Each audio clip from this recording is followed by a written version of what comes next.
Study with Sanjeev sir YouTube channel पर आपका हार्दिक अभिनंदन है। यूपीएससी बिहार लोक सेवा आयोग 1949 में गठन होता है इसका, और इन्हीं के द्वारा बिहार प्राथमिक विद्यालय कक्षा 1 to 5 का एग्ज़ाम अभी लिया जा रहा है।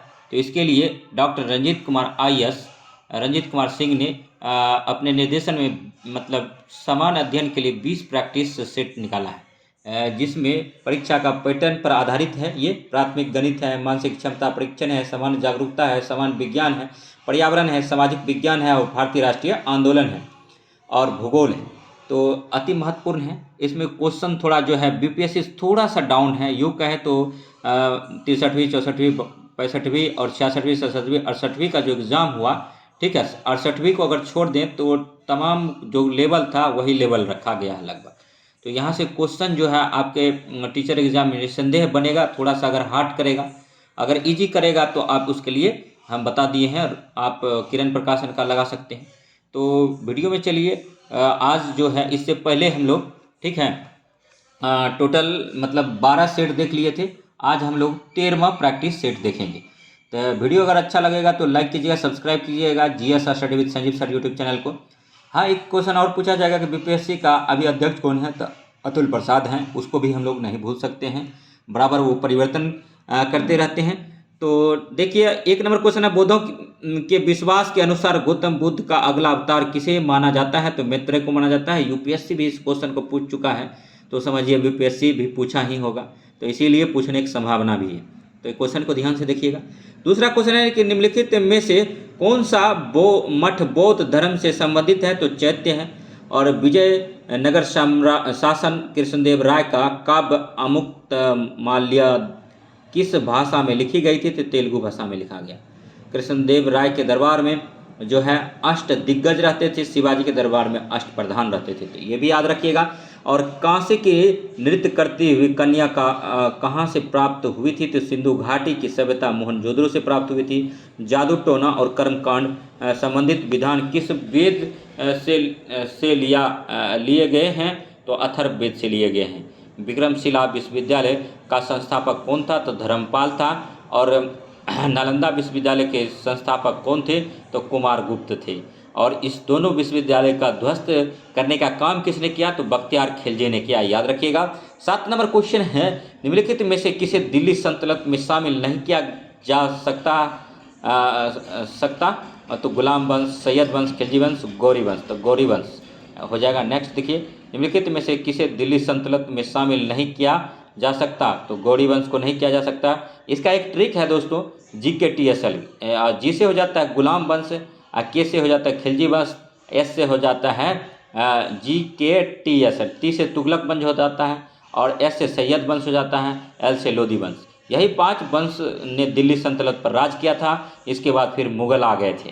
तो ठीक है, तो इसीलिए आपको अगर क्रम में पूछा जाए तो GKTSL याद रखिएगा। 1206 में ये वंश आता है, और उसके बाद फिर 1526 लास्ट का शासक इब्राहिम लोदी होता है, जिसको पानीपत के प्रथम युद्ध में, ठीक है, बाबर ने हराता है और युद्ध स्थल में ही मार देता है। तो पानीपत का युद्ध कब हुआ था? 21 अप्रैल 1526 को। किसने जीता था? तो बाबर ने जीता था। ये लंबा कहानी हो जाएगा, तो चलते हैं, टू द पॉइंट बात करते हैं। 8 नंबर है क्वेश्चन, तोमर राजपूतों के अधीन पहली शहर कौन सा था जो उनके साम्राज्य की राजधानी बनी थी? दिल्ली। नूरजहां किस मुगल सम्राट की पत्नी थी? तो जहांगीर का था। नूरजहां की माता का नाम असमत बेगम था, जिन्होंने गुलाब से इत्र निकालने की विधि को निकाला था। तो नेक्स्ट देखिए, 10 नंबर क्वेश्चन है दोस्तों, हुमायूं के मकबरे का वास्तुकार कौन था? तो मिरिक मिर्जा था। पाकिस्तान के संस्थापक कौन था? तो मोहम्मद जिन्ना था। पाकिस्तान शब्द कौन दिया था? चौधरी रहमत अली ने दिया था, कैम्ब्रिज यूनिवर्सिटी के छात्र थे, याद रखिएगा। और 12 नंबर है, निम्नलिखित में से किसको लोकप्रिय नाम लाल कुर्ती कमीजों के रूप में जाना जाता है? तो खुदाई खिदमतगारों को, यानी अली अब्दुल गफ्फार को जाना जाता है। नेक्स्ट है, अभिनव भारत का आयोजन किसके द्वारा किया गया था? तो वीर सावरकर के द्वारा किया गया था। 14 नंबर क्वेश्चन है, किस भारतीय ने देश के बाहर सर्वप्रथम गणतंत्रात्मक सरकार की स्थापना की थी? तो राजा महेंद्र प्रताप ने किया था। अति महत्वपूर्ण क्वेश्चन है, पंजाब में हुए कूका विद्रोह से कौन जुड़े थे? तो बाबा राम सिंह जुड़े थे। बीपीएससी पूछ चुका है क्वेश्चन। 16 नंबर क्वेश्चन देखिए, निम्न में से किस वायसराय के काल में रोलेक्ट एक्ट पारित हुआ था? तो लॉर्ड चैम्सफोर्ड 1919 में हुआ था। और जलियांवाला बाग का हत्याकांड भी इसी के समय हुआ था, 13 अप्रैल 1919 को। निम्नलिखित में से सही रूप से मिलान कीजिए। तो ये जो हो जाएगा दोस्तों, ठीक है, प्रेस प्रतिबंध को हटाना, ठीक है। तो इसका जो हो जाएगा, बंगाल में द्वैत शासन, रॉबर्ट क्लाइव। देखिए निम्नलिखित में से सही रूपों का मिलान कीजिए। तो ठीक है, तो इसमें जो हो जाएगा ना, ठीक है, देखिए इसमें हो जाएगा आपका रॉबर्ट क्लाइव के टाइम जो हुआ था, ठीक है, वो हुआ था अब प्रेस प्रतिबंधों को हटाना, ठीक है, रॉबर्ट क्लाइव। नहीं, थोड़ा सा देखते हैं, मिस्टेक हो रहा है, ठीक है। तो अब देखिए इसमें जो है, देखिए यहाँ पर है मैचिंग, तो ठीक है। तो इसमें देखिए क्या होता है कि 3 का ए होगा। तो 3 है बंगाल में द्वैत शासन, तो बंगाल में द्वैत शासन जो था रॉबर्ट क्लाइव के टाइम लगा था। और 4 देखते हैं, अंग्रेजी शिक्षा का संबंध जो था, अंग्रेजी शिक्षा का संबंध विलियम बेटिंग से संबंधित था। उसके बाद फिर 1 का जो है सी हो जाएगा। तो प्रेस के प्रतिबंधों को हटाना जो है, चार्ल्स मेडकॉफ ने प्रेस पर से प्रतिबंध को हटाया था। और नेक्स्ट जो है, बंगाल का विभाजन जो हुआ था लॉर्ड कर्जन के काल में हुआ था। तो मैचिंग पूरा हो गया। उसके बाद देखिए 18 नंबर क्वेश्चन है कि निम्नलिखित में से कौन से शाही राज्य ब्रिटिश द्वारा अधिगृहित किए गए थे? तो नागपुर, झांसी, सतारा, उपयुक्त सभी। अब नेक्स्ट देखिए तीसरा कर्नाटक युद्ध 1760 में किसके बीच लड़ा गया था? तो अंग्रेजी फौजों तथा फ्रांसीसी फौजों के बीच में लड़ा गया था। 20 नंबर है, पानीपत के तृतीय युद्ध में मराठे निम्नलिखित में से पराजित हुए थे अफगान से। 21 नंबर है कि निम्न में से किसको ऑस्ट्रेलिया का लाफिंग जैक कहते हैं? तो कूकाबारा को कहते हैं। और पानीपत के तृतीय युद्ध में मराठे निम्नलिखित में से पराजित हुए थे। देखिए अफगान से तो नहीं हुए थे, गलत हो गया वो क्वेश्चन, अंग्रेजों से हुए थे, ठीक है। तो ये याद रखिएगा, पानीपत नहीं, ये सही है। पानीपत के तृतीय युद्ध में मराठे निम्नलिखित में से पराजित हुए थे, तो अफगान से हुए थे। पानीपत का 1761 में हुआ था, मराठा और अहमद शाह अब्दाली के बीच में हुआ था। और सही है। 21 नंबर भी जान गए कि ऑस्ट्रेलिया का लाफिंग जैक किसको कहते हैं? तो कूकाबारा को कहते हैं। 22 नंबर है कि बारह क्राल शब्द किसके लिए प्रयुक्त किया जाता है? तो मसाई चरवाहों का बार से घिरा गांव। नेक्स्ट है, अंटार्कटिका की खोज किसने की थी? तो जेम्स कुक ने किया था, याद रखिएगा। थोड़ा सा ठीक है, स्पीड को बढ़ाएंगे, ठीक है, तो क्योंकि टाइम बहुत ज़्यादा हो जाता है और 20 मिनट के अंदर इसको करना है। फरक्का बैराज भारत तथा देश के बीच विवाद का एक मुख्य कारण है। बांग्लादेश। तुर्की की राजधानी क्या है? तो अंकारा है। बांदीपुर राष्ट्रीय उद्यान किस राज्य में स्थित है? कर्नाटक में। निम्नलिखित में से वह राज्य कौन सा जिसकी अंतर्राष्ट्रीय सीमा 3 देशों से मिलती है? अरुणाचल प्रदेश है। वो 3 देश कौन कौन है? चीन है, भूटान है, म्यांमार है। 28 नंबर क्वेश्चन, निम्नलिखित में से वह लाइन रेखा कौन सी है जो भारत की अंतर्राष्ट्रीय सीमा के किसी भी भाग को सीमांकित नहीं करती है? तो ड्यूरंड लाइन रेखा। ड्यूरंड लाइन रेखा जो है, देखिए रेड क्लिफ जो है भारत पाकिस्तान है, मैकमोहन जो है भारत और चीन है, और सरक्रिक लाइन जो है सरक्रिक लाइन भारत और पाकिस्तान है, और डूरंड रेखा जो है पाकिस्तान अफगानिस्तान है। तो इसीलिए ये आंसर हो गया डी नंबर। वो 29 नंबर है, टाइगर परियोजना कार्यक्रम किस वर्ष शुरू किया गया था? तो 1973 में किया गया था। उसी टाइप लाइन प्रोजेक्ट कब चला था? तो 1972 में चला था। और नेक्स्ट जो है देखेंगे 30 नंबर क्वेश्चन, जैव मंडल में सभी जीवित जातियां जीवित रहने के लिए एक दूसरे के से परस्पर संबोधित रहती है। इस जीवन आधारित तंत्र को डैश कहते हैं? तो परितंत्र कहते हैं। और 31 नंबर है दोस्तों, ठीक है, मैचिंग वाला सवाल है कि देखिए अब मैचिंग क्या है, मैचिंग है, ठीक है, कि दिसपुर जो है असम का राजधानी कहाँ है? दिसपुर है। दादर और नागर हवेली का कहाँ है? तो सिलवासा है। लक्षद्वीप का कहाँ है राजधानी? कावरत्ती है। सिक्किम का राजधानी कहाँ है? तो गंगटोक है। देखिए राजधानी से भी क्वेश्चन आएगा। ये नॉर्थ स्टेट का राज था, इसीलिए इसको पूछ दिया गया। तो नॉर्थ ईस्ट के 7 स्टेट हैं और सिक्किम को अगर उसमें जोड़ दें तो 8 स्टेट हैं।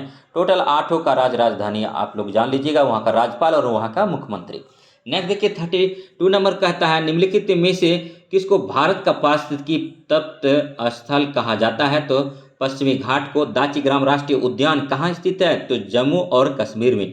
34 नंबर क्वेश्चन है निम्नलिखित में से भारत का कौन सा क्षेत्र पारिस्थितिकीय अति क्रियाशील स्थल हॉट स्पॉट माना जाता है? पश्चिमी घाट को माना जाता है। 35 नंबर क्वेश्चन है जनसंख्या में उच्च वृद्धि दर अभिलक्षण उच्च जन्म और निम्न मृत्यु दर का है। अब मूल्यन किया जाता है निर्यात बढ़ाने के लिए। और 37 नंबर क्वेश्चन है औसत कुल लागत 54 रुपये हैं, औसत परिवर्ती लागत 36 रुपये हैं तथा उत्पादित मात्रा 25,000 इकाइयाँ हैं। तो फर्म की कुल स्थिर लागत रुपये ज्ञात कीजिए। तो 45,000 होगा। इसको सॉल्व करेंगे तो 38 नंबर क्वेश्चन देखिए निम्न में से कौन सा कर संघ व राज्यों के बीच विभाजित नहीं किया जाता है? तो विक्रय कर नहीं किया जाता है। और नेक्स्ट जो है तत्कालिक रूप से मुद्रास्फीति को रोकने के लिए निम्न में से किसका उपयोग किया जाता है? तो धन के प्रवाह की कमी का किया जाता है। और नेक्स्ट जो है देखेंगे 40 नंबर क्वेश्चन प्रमुख वाणिज्य बैंकों का राष्ट्रीयकरण एक साथ किस वर्ष किया गया था? तो 1969 में किया गया था। और नेक्स्ट देखेंगे 41 नंबर क्वेश्चन सिविल समाज सक्रियतावादियों द्वारा अपनाई गई पद्धतियाँ कौन सी है? तो सामूहिक जनसंघर्ष है। 42 नंबर निम्नलिखित राज्यों में से किस में विधान परिषद नहीं है? तो महाराष्ट्र में विधान परिषद नहीं है। बिहार में विधान परिषद की सीटें कितनी है? तो 75 है, याद रखिएगा। और सच्चर समिति रिपोर्ट किससे संबंधित है? तो भारतीय मुसलमान से है। और 44 नंबर क्वेश्चन देखिए कि राजनीतिक लोकतंत्र का मूल निर्वाचक लोकतंत्र के आधारभूत अभिगृहित में होता है जो आधारित हैं सार्वभौमिक वयस्क मताधिकार पर। और नेक्स्ट जो है भारत के नियंत्रित महालेखा परीक्षा के संबंध में निम्नलिखित कथनों में से कौन सा सही है? तो ये जो है केवल 2 सही है। वह एक स्वतंत्र संवैधानिक प्राधिकार है जो सीधे संसद के प्रति जवाबदेही नहीं है। नेक्स्ट जो है आप देखिए 46 नंबर क्वेश्चन है दोस्तों भारतीय संसद की निम्नलिखित में से किस एक समिति में राज्यसभा का कोई सदस्य नहीं होता है? तो प्राक्कलन समिति में कुल 30 सदस्य होते हैं। सभी के सभी सदस्य जो होते हैं लोकसभा से होते हैं, याद रखेंगे। और नेक्स्ट जो है 47 नंबर क्वेश्चन देखिए कि कौन सा कथन सही है? सही जानना है। सहकारी सोसाइटी बनाना भारत में एक मूल अधिकार है, सही बात है। और सहकारी सोसाइटी सूचना के अधिकार अधिनियम 2005 की परिधि में नहीं आती है, तो ये भी सही है। दोनों कथन सही है, तो इसका आंसर सी हो जाएगा। नेक्स्ट देखिए लोकसभा में अगस्त 2010 में पारित civil liability of nuclear damage bill में किसके लिए उपबंधित नहीं है? तो ये जो है पहले जानिए किसके लिए उपबंधित था। तो दावा आयोग की स्थापना और दावा आयुक्त की नियुक्ति के लिए था। दुर्घटना की स्थिति में भारत सरकार की भी देनदारी 15,000 करोड़ रुपए के अंदर होना। और अगर दुर्घटना गैर इरादतन हो तो भी ऑपरेटर की देनदारी होना। तो जबकि इसमें ये चीज़ नहीं था, नहीं है, तो दुर्घटना की स्थिति में किसी ऑपरेटर की देनदारी 15,000 करोड़ रुपए के अंदर होना, तो यही गलत था, यही निकल गया। नेक्स्ट देखिए 49 नंबर क्वेश्चन है कि निम्नलिखित में से कौन सा एक भारतीय लोकतांत्रिक मॉडल की धारणीयता की विशेषता नहीं है? तो एक जीवंत संघीय संरचना के साथ शक्तिशाली औद्योगिक आधार। नेक्स्ट 50 नंबर क्वेश्चन है निम्नलिखित रीटों में से किस एक का अक्षरश अर्थ शरीर आपके पास लाया जाए? तो बंदी प्रत्यक्षीकरण, ठीक है। और देखिए रीट टोटल जो है 5 होता है। उसके बाद आर्टिकल 32 के जो है आर्टिकल 32 के तहत उच्चतम न्यायालय जारी करता है जब किसी का मौलिक अधिकार का हनन होता है। तो और उच्च न्यायालय जो करता है आर्टिकल 226 से करता है। ये दोनों आर्टिकल पूछा जाता है यहाँ से। और रीट कितना है? टोटल 5 है, ये भी याद रखिएगा। 51 नंबर क्वेश्चन है निम्नलिखित में से किस युक्ति को विकिरण ऊष्मा का पता लगाने के लिए प्रयुक्त किया जाता है? तो ताप विद्युत पुंज। रेफ्रिजरेटर खाद्य पदार्थों को खराब होने से बचाते हैं क्योंकि इसके न्यून तापमान पर जीवाणु और फूफन निष्क्रिय होते हैं। और नेक्स्ट 53 नंबर क्वेश्चन देखिए, सुपर कूलिंग का अभिप्राय तरल के किस बिंदु पर शीतलता से है? तो हिमांक से नीचे। निम्न में से किसे प्रबल स्कंदन कहते हैं? तो एल्यूमिनियम क्लोराइड। पायस डैश का कोलाइडी विलयन है तरल का तरल में। और कोहरा, बादल, धुंध आदि डैश के उदाहरण हैं? तो एरोसोल का। और 57 नंबर क्वेश्चन है, किस केसरुकी में ऑक्सीकृत ऑक्सीजन युक्त तथा अनऑक्सीकृत रक्त मिश्रित होते तथा पाए जाते हैं? तो उभयचर में। और नेक्स्ट 58 नंबर क्वेश्चन है, मनुष्य में लाल रक्त कोशिका की जीवन चक्र अवधि है तो 120 दिन। किस वर्ग का ग्रुप का खून सर्वाधिक सार्वभौमिक प्राप्तकर्ता अदाता से संबंधित है? तो AB वर्ग। और नेक्स्ट 60 नंबर क्वेश्चन है दोस्तों, ठीक है, 60 नंबर क्वेश्चन है, रक्त समूह अथवा रक्त वर्ग की खोज किसके द्वारा की गई थी? तो कार्ल लैड स्टीनर और बेड स्टीनर के द्वारा किया गया था। और 61 नंबर है, वर्ष 1940 में बनी अंतरिम सरकार में डॉक्टर राजेंद्र प्रसाद के पास कौन सा विभाग था? तो खाद्य एवं कृषि था। अति महत्वपूर्ण क्वेश्चन है, बीपीएससी प्रीलिम्स में पूछा गया है। 62 नंबर क्वेश्चन है, भारत में स्वदेशी आंदोलन के दौरान लिखा गया गीत अमर सोनार बांग्ला ने बांग्लादेश में उसके स्वतंत्रता संग्राम में प्रोत्साहित किया और उसे बांग्लादेश ने राष्ट्रीय गान के रूप में अपनाया। यह गीत किसने लिखा था? तो रविंद्रनाथ टैगोर ने लिखा था। और कब लिखा था? तो 1905 में लिखा था। ये भी याद रखेंगे, लॉर्ड कर्जन का काल था, ये वायसराय था लॉर्ड कर्जन। 63 नंबर क्वेश्चन, आचार्य विनोबा भावे के भूदान आंदोलन के प्रारंभ में निम्नलिखित स्थानों में से कौन सा एक उससे संबंध था? तो पोचमपल्ली था। नेक्स्ट 64 नंबर क्वेश्चन देखिए, निम्नलिखित में से किसके कारण सार्वजनिक रोष की लहर उभरी जिसके फलस्वरूप जलियांवाला बाग में ब्रिटिश द्वारा जनसंहार की घटना घटित? द राउलेट एक्ट 1919 में जो आया था, 19 मार्च 1900 को, इसको काला अधिनियम बोला गया। महात्मा गांधी के द्वारा निम्नलिखित स्थानों में से कहाँ महात्मा गांधी ने भारत में सर्वप्रथम सत्याग्रह आरंभ किया? भारत में चंपारण था, लेकिन सबसे पहले कहाँ किया गया था सत्याग्रह? दक्षिण अफ्रीका में किया गया था गांधी जी के द्वारा। 66 नंबर क्वेश्चन है, गांधी जी के निम्नलिखित अनुयायियों में से कौन पेशे से एक शिक्षक था? जेबी कृपलानी था। याद रखिएगा, जेबी कृपलानी से पेशे से प्रोफेसर थे, एक शिक्षक थे, ठीक है। 67 नंबर देखिए, निम्नलिखित में से किसने नाइटहुड की उपाधि को अस्वीकार किया और भारत के लिए council of the secretary of state के पद ग्रहण करना अस्वीकार किया? तो GK Gokhale, Gopal Krishna Gokhale. 68 number question है दोस्तों, भारतीय स्वतंत्रता संघर्ष के दौरान निम्नलिखित में से किसने फ्री इंडियन लीजन नामक सेना बनाई? सुभाष चंद्र बोस ने बनाया। 69 नंबर क्वेश्चन, स्वतंत्रता संग्राम के दौरान अरुणा आसफ अली किस भूमिगत क्रियाकलाप की प्रमुख महिला संगठित थी? भारत छोड़ो आंदोलन। अति महत्वपूर्ण क्वेश्चन है, बीपीएससी पूछ चुका है। 69 नंबर क्वेश्चन। 70 नंबर है, क्रिप्स प्रस्ताव के प्रावधान से सम्मिलित निम्नलिखित कथनों पर विचार कीजिए। तो कथन 2 जो है केवल सही है, संविधान निर्मात्री निकाय की रचना करना। और नेक्स्ट 71 नंबर क्वेश्चन देखें, जैव विविधता के ह्रास का मुख्य कारण है प्राकृतिक आवासीय विनाश। और 72 नंबर है, भारत में निम्नलिखित में से कौन सा अधिनियम वन जीवों को संरक्षण प्रदान करता है? तो वन जीव संरक्षण अधिनियम 1972 करता है। और नेक्स्ट जो है, उर्वरक की अत्यधिक प्रयोग से होता है तो मृदा प्रदूषण होता है, जल प्रदूषण होता है और वायु प्रदूषण होता है। 74 नंबर क्वेश्चन देखेंगे, निम्नलिखित में से किस पारिस्थितिकीय तंत्र में पौधों का जैविक पदार्थ अधिकतम है? तो उष्णकटिबंधीय वर्षावन में। 75 नंबर क्वेश्चन देखिए कि कौन सा सही सुमेलित नहीं है पूछा गया है, लेकिन सबसे पहले जान लेते हैं। पारा की अधिकता के कारण मीनामाता रोग होता है, नाइट्रेट आयन की अधिकता के कारण ब्लू बेबी सिंड्रोम होता है, और फ्लोराइड आयन के कारण अपच होता है, जबकि कैडमियम के कारण इटा बीमारी।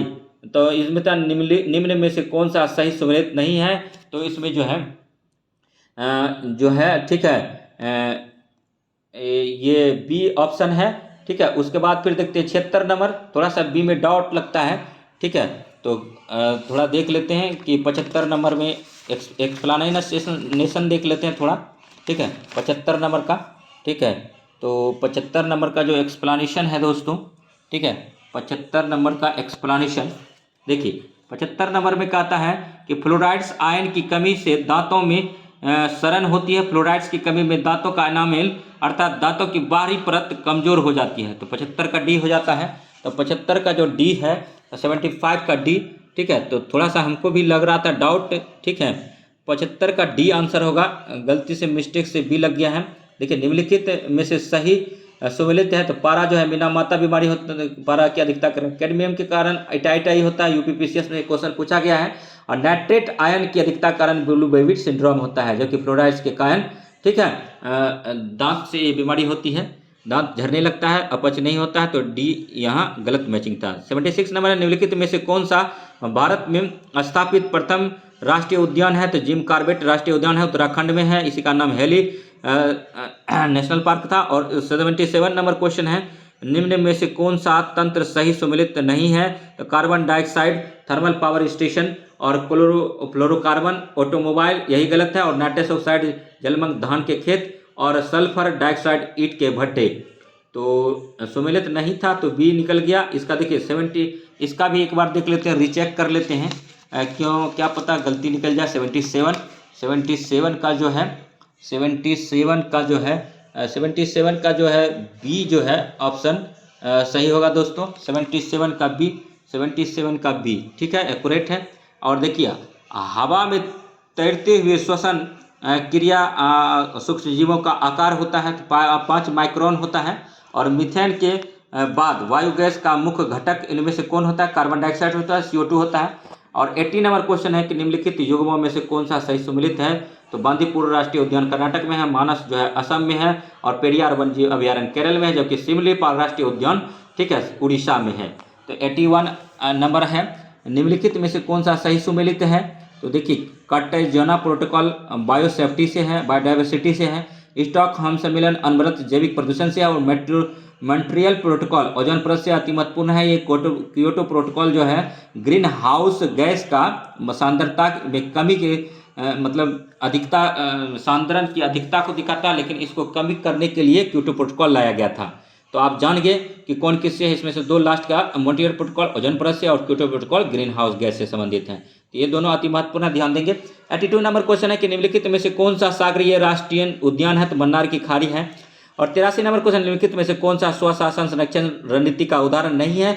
तो वानस्पतिक बाग है। और 84 नंबर क्वेश्चन है, सामुदायिक का पूर्ण क्रम जो क्रम से एक निश्चित स्थान पर बदलता है कहलाता है सीयर कहलाता है। 85 नंबर क्वेश्चन है, पारिस्थितिकीय संक्रमण अवधारणा का सर्वप्रथम प्रयोग किया गया था बेनेट के द्वारा किया गया था। और 86 नंबर क्वेश्चन है, राष्ट्रीय चंबल अभयारण्य निम्नलिखित में से किस राज्य का हिस्सा नहीं है? तो हरियाणा का नहीं है। राष्ट्रीय चंबल अभयारण्य उत्तर प्रदेश, मध्य प्रदेश और राजस्थान में है। और नेक्स्ट देखिए 87 नंबर क्वेश्चन, निम्नलिखित में से किस जिले में बिहार का एकमात्र राष्ट्रीय उद्यान स्थित है? पश्चिमी चंपारण में है, वाल्मीकि राष्ट्रीय उद्यान। और नेक्स्ट देखिएगा 88 नंबर क्वेश्चन है, अंतर्राष्ट्रीय पृथ्वी दिवस कब मनाया जाता है? 22 अप्रैल को मनाता है, अति महत्वपूर्ण क्वेश्चन है। पृथ्वी दिवस 22 अप्रैल और जल दिवस 22 मार्च को मनाया जाता है। 89 नंबर क्वेश्चन है, निम्नलिखित में से कौन सी संस्था पर्यावरण से संबंधित नहीं है? तो भारतीय सर्वेक्षण विभाग। जबकि पर्यावरण से संबंधित कौन कौन है? तो विज्ञान और पर्यावरण केंद्र, भारतीय वनस्पतिक सर्वेक्षण संस्थान, भारतीय वन्यजीव संस्थान इत्यादि संबंधित है। और लास्ट का 19 नंबर क्वेश्चन देखिए, निम्नलिखित में से कौन सा स्थल वनस्पति संरक्षण हेतु स्वस्थान पद्धति नहीं है? तो वनस्पतिक उद्यान नहीं है। वीडियो कैसा लगा लाइक कीजिए, सब्सक्राइब कीजिए, शेयर कीजिए तथा इसी प्रकार का वीडियो देखने के लिए हमारे GS study with Sanjeev sir YouTube channel से बने रहिए। तो मिलते हैं नेक्स्ट वीडियो में, तब तक के लिए जुड़े रहिए। धन्यवाद। जय हिंद, जय भारत।